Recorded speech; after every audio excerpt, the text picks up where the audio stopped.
বাংলাদেশ পুলিশের নেতৃত্বে শুরু হয়েছে নতুন অধ্যায়। মোহাম্মদ আলী হোসেন ফকির বাংলাদেশ পুলিশের ৩২তম মহাপরিদর্শক। এই ভিডিওতে তুলে ধরা হয়েছে তার শিক্ষা, পেশাগত জীবন এবং ধাপে ধাপে অর্জনের সংক্ষিপ্ত বিবরণ। ১৯৬৮ সালে বাগেরহাট জেলায় জন্মগ্রহণ করেন তিনি।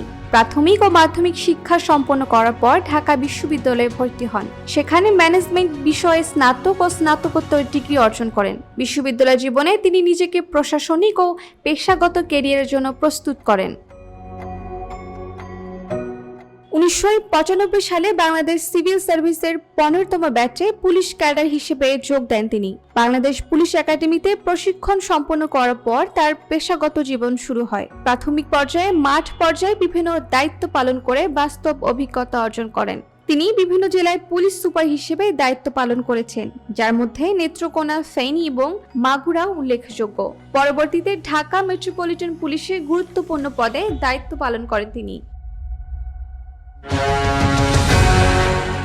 মাঠ পর্যায়ে এবং প্রশাসনিক উভয় ক্ষেত্রে কাজের মাধ্যমে তিনি আইন শৃঙ্খলা ব্যবস্থাপনায় অভিজ্ঞতা অর্জন করেন। তিনি আর্ম পুলিশ ব্যাটালিয়নের বিভিন্ন ইউনিটের নেতৃত্ব দিয়েছেন, যার মধ্যে খুলনা বিপিএন ইউনিট অন্যতম। পরবর্তীতে বিপিএন এর প্রধান হিসেবে দায়িত্ব পালন করেন। এছাড়া জাতিসংঘের শান্তিরক্ষা মিশনে অংশগ্রহণ করে তিনি আন্তর্জাতিক পর্যায়ে কাজের অভিজ্ঞতা অর্জন করেন।